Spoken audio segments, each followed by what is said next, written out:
In a bold move signaling a potential shift in the Democratic landscape, the grassroots organization Leaders We Deserve, co-founded by Democratic National Committee Vice Chair David Hogg, has announced an initiative aimed at primarying what they describe as out-of-touch, ineffective Democratic incumbents in the House of Representatives.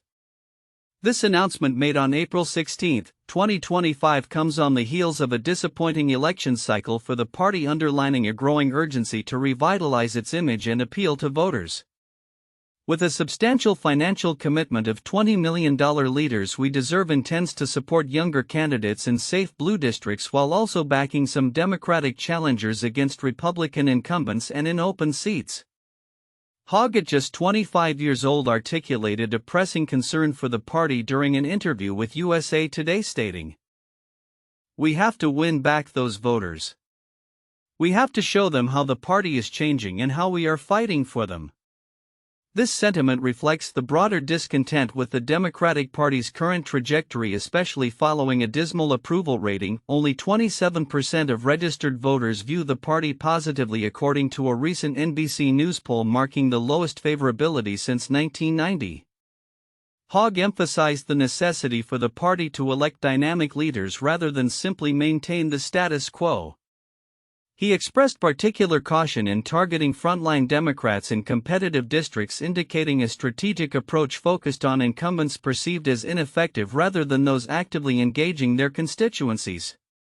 While the group has not disclosed specific targets, notable incumbents facing challenges include former House Speaker Nancy Pelosi and Illinois Representative Jan Schakowsky. However, Hogg affirmed his support for both figures, suggesting that not all experienced leaders are out of touch. The initiative is distinct from the Democratic National Committee's efforts, with DNC Chair Ken Martin affirming that primary decisions should be left to voters rather than dictated by the national party. Martin acknowledged Hogg's passion and dedication to the party, highlighting the importance of grassroots movements in shaping electoral outcomes. This grassroots push reflects a larger narrative within the Democratic Party, where younger voices are increasingly demanding a seat at the table and a re-evaluation of established practices. As the Democratic Party grapples with internal divisions and a pressing need for revitalization, this initiative may represent a critical turning point. Hogg's leadership and the financial backing of Leaders We Deserve could catalyze a new wave of candidates who resonate with younger voters and those disillusioned with the current political climate.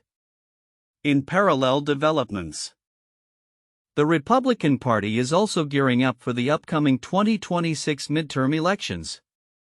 Vice President JD Vance has been appointed as the finance chair for the Republican National Committee, marking a historic first for a sitting vice president in this role. Vance's connections with major donors, especially in Silicon Valley, will be crucial as the party seeks to defend its slim majority in the House.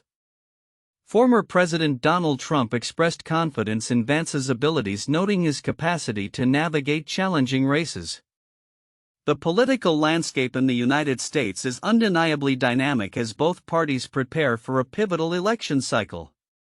With the Democratic Party facing existential questions about its direction and leadership, and the Republicans strategizing to maintain their hold on power, the upcoming months are set to be crucial for shaping the future of American politics. The actions taken by these political figures will not only influence their parties but could also redefine voter engagement in the years to come. In a significant development for the Republican Party, Vice President JD Vance has been appointed as the finance chair of the Republican National Committee (RNC), a role unprecedented for a sitting vice president. This move comes as the party gears up for crucial fundraising efforts leading into the 2026 midterm elections, where Republicans aim to defend their slim majority in the House of Representatives. The outcome of these elections is critical as it will likely influence the legislative agenda during the final years of President Donald Trump's administration. Vance, who is known for his connections with major Republican donors, particularly in Silicon Valley, will have the opportunity to expand his network as he prepares for a possible presidential run in 2028. Trump's endorsement of Vance's new role reflects the vice president's growing influence within the party. JD will do a fantastic job as RNC finance chair. He knows how to fight and win tough races, Trump stated, underscoring the confidence the president has in Vance's fundraising capabilities. As Vance steps into this position, he replaces Richard Duke Buchan III, who was appointed U.S. ambassador to Morocco. The timing of Vance's appointment is critical as the RNC needs to mobilize resources effectively to combat the challenges posed by the upcoming midterms. With the Republican majority hanging by a thread, the ability to attract funding and rally donor support will be vital for the party's strategy moving forward. However, Vance's rise comes amid rising concerns among some Republican donors regarding the party's shift away from traditional foreign policy and laissez-faire economic principles. His past comments expressing skepticism toward European leaders and his advocacy for a more insular approach could alienate certain segments of the party's donor base. Nonetheless, Vance's new role provides him with an opportunity to address these concerns directly and to reassure donors of his commitment to the foundational principles of the Republican Party. In another reflection of the party's dynamics, recent town hall meetings have illustrated the growing discontent among constituents with Republican lawmakers. In events held by prominent figures like Senator Chuck Grassley and Representative Marjorie Taylor Greene, frustrations over Trump's policies and the GOP's alignment with the president were palpable. Grassley faced tough questions about Trump's administration, with attendees demanding more accountability and questioning the limits of presidential power. Greene, on the other hand, took a more confrontational approach, dismissing critical inquiries as misinformation, which led to protests during her scripted event. The disconnect between Republican lawmakers and their constituents is becoming increasingly evident as town halls highlight the electorate's anger toward perceived inaction and complicity regarding Trump's administration. Such sentiments could pose challenges for Republicans as they seek to maintain their majority in Congress. Adding to the political landscape, a recent University of Massachusetts poll revealed that more Americans disapprove of Trump's job performance than approve, with significant discontent concerning his handling of the economy and tariffs. This disapproval could have far-reaching implications for the 2026 midterms as the Republican Party grapples with internal divisions and external pressures from an increasingly critical electorate. As the political climate evolves, the Republican Party finds itself at a crossroads. With Vance's appointment as finance chair, the party aims to consolidate its fundraising efforts while also navigating growing discontent among voters. The upcoming midterms will not only test the party's ability to retain power but also set the stage for the 2028 presidential race and the future direction of the GOP. With so much at stake, all eyes will be on how effectively Vance can harness donor support and how party leaders respond to the mounting frustrations of their constituents. In a pivotal moment for U.S. national security and international relations, Senator Rick Scott recently concluded a significant trip to Denmark, Estonia, and Finland. This visit, which involved meetings with military and government officials, underscores the growing importance of these countries as strategic allies in the face of rising global tensions, particularly from Russia. As a prominent member of the Senate Armed Services Committee and chairman of the subcommittee on seapower, Senator Scott's discussions focused on shared military interests and the commitment of NATO allies to bolster defense initiatives. During his visit, Senator Scott emphasized the critical nature of U.S.-European partnerships and the necessity for NATO allies to enhance their military capabilities. These nations are strong allies of the United States, and we have a mutual focus on strengthening relations as partners in the region for shipbuilding and national security, he stated. His remarks highlight a concerted effort to align military strategies and resources, particularly in shipbuilding, a sector vital for maintaining naval superiority amid growing geopolitical challenges. Senator Scott's itinerary included a visit to Tapa Army Base in Estonia, where he met with U.S. service members actively engaged in defending American and allied interests in Europe. He noted the impressive commitment of Estonia and its neighbors to exceed NATO's minimum defense spending standards, a crucial aspect as the alliance seeks to deter potential aggression. They are leaders in Europe when it comes to surpassing the NATO minimum defense spending standards, Scott remarked, reinforcing the notion that these countries are not merely recipients of U.S. support but are actively contributing to collective defense efforts. The timing of this visit coincides with heightened concerns about Russian military actions and the need for a robust response from NATO. As the geopolitical landscape becomes increasingly complex, Scott's assurances of continued cooperation with these countries are significant. The discussions included the potential for faster procurement and manufacturing of weapons from U.S. industry, a move aimed at ensuring that Allied forces are well equipped to respond to threats. In the broader context, Scott's visit is part of a larger strategy by U.S. lawmakers to strengthen alliances in Europe, affirming that national security is a shared responsibility. As Europe faces a more assertive Russia, the importance of alliances like NATO cannot be overstated. The collaboration between the U.S. and its allies in defense matters not only enhances military readiness but also fosters economic ties through defense contracts and joint initiatives in military technology. Looking ahead, the implications of Scott's visit extend beyond immediate military concerns. The strengthening of ties with Denmark, Estonia, and Finland may influence future diplomatic and economic relationships, setting the stage for enhanced collaboration in various sectors. As the U.S. navigates its role on the global stage, the emphasis on partnerships with European nations will likely remain a focal point in discussions about national security and international cooperation. In conclusion, Senator Rick Scott's recent trip underscores the vital nature of U.S. alliances in Europe, particularly as security challenges evolve. With ongoing dialogues and initiatives aimed at reinforcing these relationships, the U.S. is poised to play a pivotal role in shaping a collective defense posture that not only addresses current threats but also anticipates future challenges. The commitment to peace through strength as articulated by Scott reflects a strategic vision for the U.S. and its allies in a rapidly changing world. In a bold move reflecting the shifting dynamics within the Democratic Party, grassroots organization Leaders We Deserve has launched an initiative aimed at challenging entrenched House incumbents deemed out of touch and ineffective. Co-founded by David Hogg, the 25-year-old Democratic National Committee vice chair and prominent advocate for gun control, the effort comes in response to a crisis moment for the party following a disappointing performance in the 2024 elections. With a staggering 27% of registered voters expressing a favorable view of the Democrats, the lowest since 1990 according to an NBC News poll, Hogg emphasized the need for change.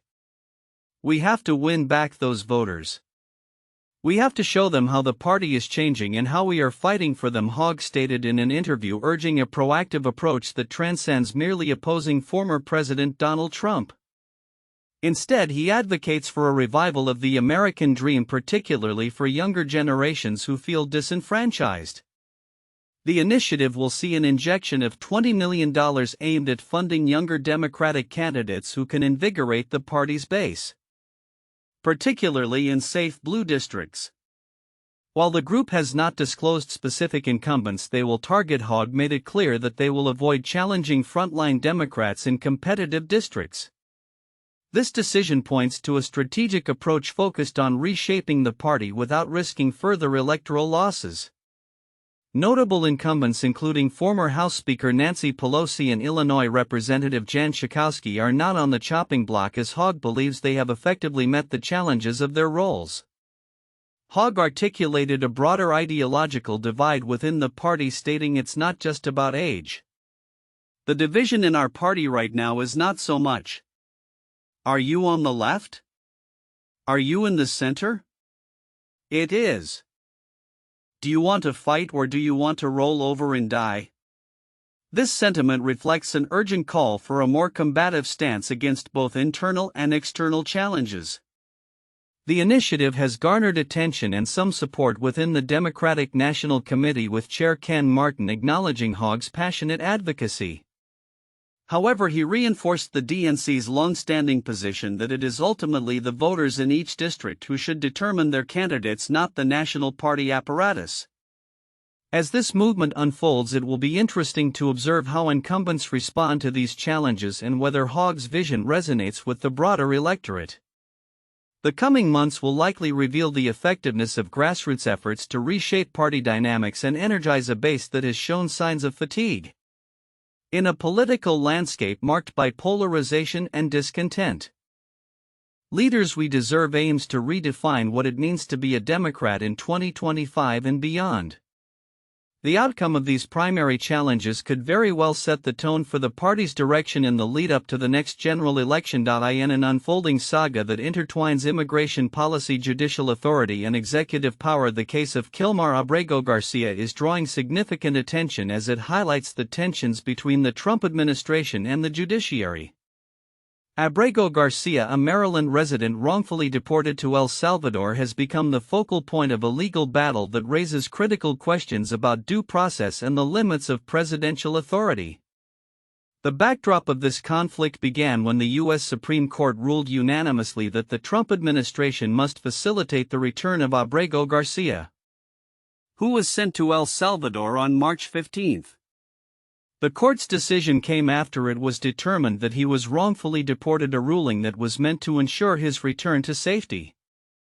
However, less than a week post-ruling, the administration appears to be defying this order, complicating the situation further. U.S. District Judge Paula Zines, overseeing the case in Maryland, expressed her frustration over the administration's lack of compliance and transparency, stating, "I've gotten nothing, no real response and no real legal justification for not answering." This escalation in defiance has prompted Judge Zines to initiate expedited discovery proceedings requiring the government to disclose details about the circumstances surrounding Abrego Garcia's detention and the purported agreements with Salvadoran officials. The pressure is mounting not just from the courts but also from public opinion as the administration attempts to reframe the narrative around Abrego Garcia, painting him as a dangerous criminal despite the absence of formal charges against him in either the U.S. or El Salvador. The political dimension of this case is underscored by the administration's rhetoric, with officials suggesting that those advocating for Abrego Garcia's return are supporting terrorism. This narrative was bolstered by Vice President JD Vance, who labeled Abrego Garcia a convicted gang member.